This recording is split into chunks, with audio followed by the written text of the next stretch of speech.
देना। बड़ी अच्छी बातें करते हैं सारे, किसी शक में मत रहिएगा। तज़किया नफ्स के लिए खूबसूरत तरीन दवाइयां हैं सारे मौलवी। मसला यह हमारे तज़किया नफ्स से अमेरिका का कोई फर्क नहीं पड़ेगा। तबलीगी जमात की इसराइल में भी मिशन हैं, आने देते हैं वो, खैर है ये कुछ नहीं करने वाले। आपको पता है इस बात का ना, पता होना चाहिए आपको इस बात का। हम किसी और चीज के अंदर इन्वॉल्व हो चुके हुए हैं। मैं तबलीगी जमात को अल्लाह ताला तकवीयत और इस्तिकामत दे, मैं खुद हिस्सा हूं, अभी भी मैं भी जाता हूं, मगर इसके अलावा कोई और काम है जो बेसिक है वो हम कर ही नहीं रहे। और वो क्या है कि सबसे पहले बैक फुट पे हो जाएगा, रुक जाओ, ये गंगा किसने शुरू की थी, किधर से बह रही, जा किधर रही है, तो बता दो। एंड में चाहते क्या हो? That's all I want to know. That is all. सिर्फ ये बता दो किधर लेके जा रहे हो, बस। एंड में क्या होगा? किसी एक के डैडी के पास भी जवाब हुआ तो मुझे बता देना कि एंड में क्या मतलब क्या होगा। अस्पताल होगा, कैंसर होगा, बस, और क्या, मौत होगी। अपने से बाहर आने नहीं देगा आपको। ये है इंफरादी जिसकी ये बात कर रहे थे ना अभी इमरान साहब, कि अपने अलावा किसी की सोचने दे ही नहीं रहे हमें। आपके भी ख्वाब ख्याल दुआओं में कौन है? अम्मी अब्बू बीवी बच्चे। मेरे भी ख्वाब ख्याल दुआओं में कौन है? अम्मी अब्बू बीवी बच्चे। आपके लिए, फलस्तीनियों के लिए, यमनियों के लिए दुआ करना मेरे लिए साल में एक दफा भी गनीमत होता है, वो भी मौलवी साहब रटवा दे तो। हम तो दुआ के काबिल नहीं है, हम दवा के काबिल कहां से बन रहे हैं?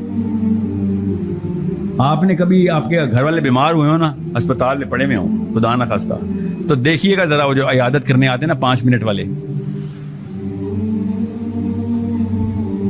औकात पता है ना उनकी आपको? ना इधर के ना उधर के आए, अस्सलाम वालेकुम, क्या हाल है, दुआ कर लें और चल लिए। जनाजों के ऊपर ठट्ठे उड़ा रहे होते हैं लोग, हम सबको पता है, जोक्स चल रहे होते। क्यों? अपना नहीं मरा हुआ ना। जिस दिन अपना मरेगा मैं देखता हूं किसको लतीफा याद आते हैं। एक बंदे को भी कोई से 3 नाम पता है फलस्तीन में, पिछली दफा जब बमबारी हुई है, किन बच्चों के नाम मरे, कौन से बच्चे मरे? अपने सारे बच्चों के नाम मुझे पता है, अपने खानदान के सारे बच्चों के नाम पता है। वो वाले बच्चों के नाम क्यों नहीं पता? भाई मुझे असल में भी फिक्र नहीं है उनकी, बस अपने आप को दिलाते हो, झूठ दे रहा हूं बस। जिसका अपना मरता है वो छलांग लगाता है, उसको सबसे, वो किसी की फिक्र नहीं करता कि बुश ने मना किया तो इमरान खान ने मना किया, तारिक जमील ने मना किया या डॉक्टर सरार ने मना किया। वो कहता है मेरा बच्चा डूब रहा है और बेशक ये हराम है, इसको बचाना मैं बचाऊंगा। ये अल्लाह ताला ने इतनी जबरदस्त फितरत बनाई है हमारे के, जिसको असल में लगती है वो छलांग मार देता है। ये हमजा ने कहा था बच्चों से कि तुम्हें जिन चीज का डर था ना, उसी डर के खिलाफ इस्लाम आया। जिसको चाहिए था ना इस्लाम, वो हिजरत करके पहुंच गया था। छोटी छोटी बच्चियां भाग के पहुंच गई थी मदीना। तुम लोगों को कौन सी जवानी आई है? जिसको असल में लगी है वो पहुंच गया। ये वाली कहानियां किसी और को सुनाना कि हाँ हम तो पीछे खड़े हुए थे खाली। So this is a problem.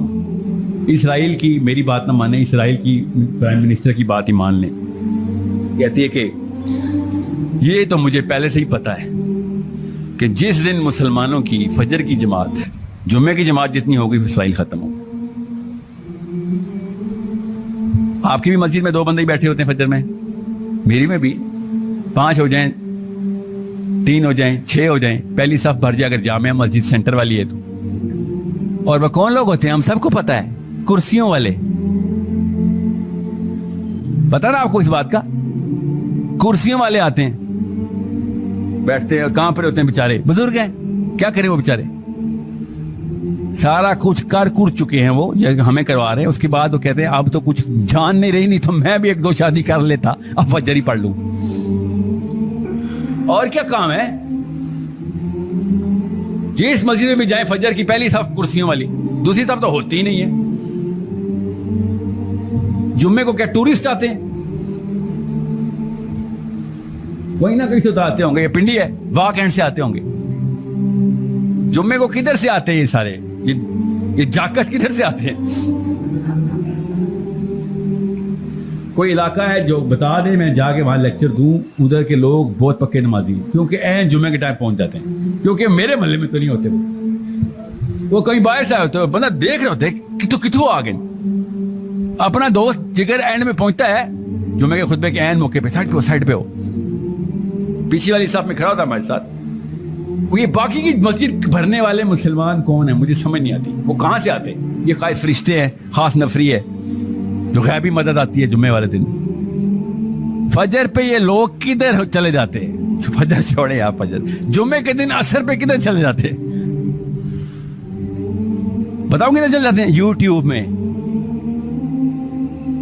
वो कटरीना कैफ और सलमान खान एंजॉय कर रहे होते हैं, उन्होंने असर की नमाज नहीं एंजॉय करनी। क्यों नहीं करनी? क्योंकि पीछे से इसराइलियों तक को पता है क्यों नहीं करनी, हमें भी पता क्यों नहीं करनी। क्योंकि वो भाई साहब इतना कोई अनअट्रैक्टिव अपील रखता है, मौलवी साहब बता ही नहीं रहा असली कहानी क्या है, क्यों मैं उसके पास जाऊं? आपको कुछ 2 या 3 वीडियो में से 3 या 4 जुमले मुझे समझ आए हैं और यहां पहुंच गए सारे। और मौलवी साहब हर जुम्मे को बयान कर रहे होते हैं, मगर बात कोई और ही बात कर रहे होते हैं जिसकी कोई रेलेवेंस ही नहीं थी मेरे से। नमाज पढ़ा करो बेटा, हदीस सुनाता हूं नमाज के ऊपर, ज़कात दिया करो। जो सीजन चल रहा होता है उसके ऊपर जुम्मा चल रहा होता है। के दौरान हज का खुतबा होता है, पता है ना आपको इस बात का? यस, ईद के दौरान ईद का खुतबा होता है, और रमजान में रमजान की फजीलत होती है। यस, हर मौलवी पहुंचा होता है रमजान में। यस, क्या इस रमजान में जहाद का खुतबा नहीं होना चाहिए? जब फलस्तीनी बच्चियां ज़बह हुई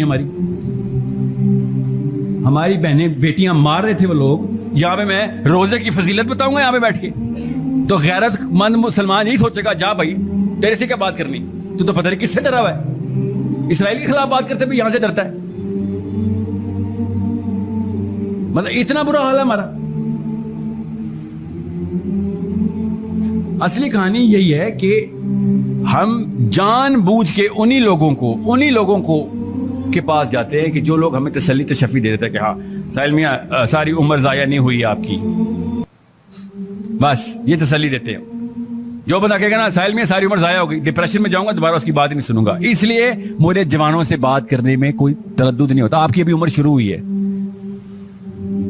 20-30 साल बाद मैं आपसे कह दूंगा बेटा आप देर हो गई है, आप जाया हो गई है, आप कुर्सी पकड़ो, एक तस्बीह पकड़ो, फजर पढ़ा करो, कुछ तो कर लो, ठीक है? ये तो बड़े बड़े बाबे भी हैं जो अय्याशी कर रहे होते हैं, कुछ तो कर ले, चल क्या पता चाँद अल्लाह माफ करने वाला है यार। यही कहानी है आपकी। So understand, you are the only hope. आपके अलावा कोई होप नहीं है इस्लाम को इस वक्त, ठीक है? मौदूदी साहब ने कहा, बड़ा खूबसूरत जुमला है, कहते हैं कि अगर इस्लाम खतरे में हो या मुसलमान खतरे में हो और आपको यह ना पता चल रहा हो कि क्या बचाना है, तो आप इस्लाम दुश्मन है। अगर आप इस बात में भी कंफ्यूज हैं कि इन दोनों में से क्या बचाना है, जरा सोचे क्या बचाते हैं, अगर इस्लाम खतरे में हो या मुसलमान खतरे में हो, सोचें जरा। ये कंफ्यूजन फैलाते हैं हम सारे। बेवाओं की मदद की है, हाँ जी की है। यतीमों को खाना खिलाया, हाँ जी खिलाया।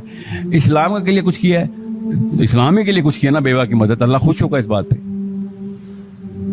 ये कंफ्यूजन क्लियर करने के लिए 2 बच्चे 3 बच्चों के नाम बता रहा हूं। बच्चे क्यों कह रहा हूं इनको? क्योंकि मौलवी साहब इनको बच्चे ही कहते हैं, आज तक सनद नहीं थी इनके पास। याद रखिएगा, इस्लाम खतरे में है, आपने हिस्सेदारी डालनी है। खुदा की कसम इस्लाम खतरे में है। जब इस्लाम खतरे में हो तो इस्लाम बचाना सबसे ज्यादा जरूरी है। कॉमन सेंस की बात है, मेरे घर में आग लगी हुई हो और साथ वाले आए बिरयानी लाए, बिरयानी, तो मैं कहूंगा भाई बिरयानी छोड़, वो बाल्टी लेके आ पानी की, और बिरयानी भी नहीं कुछ छोड़ूंगा, आग लगी हुई। नहीं सर, भूखे को खाना खिलाना सुन्नत है। ये है इस्लाम खतरे में वर्सेस मुसलमान खतरे में। बहुत ध्यान में रखिएगा, ये कंफ्यूजन अज़ली नहीं है, बड़ी रीसेंट डाली गई है। ह्यूमैनिटेरियनिज्म, तज़किया नफ्स, इज्तिमाइयत, ओ जहादी, एक्सट्रीमिस्ट, ये सारा कुछ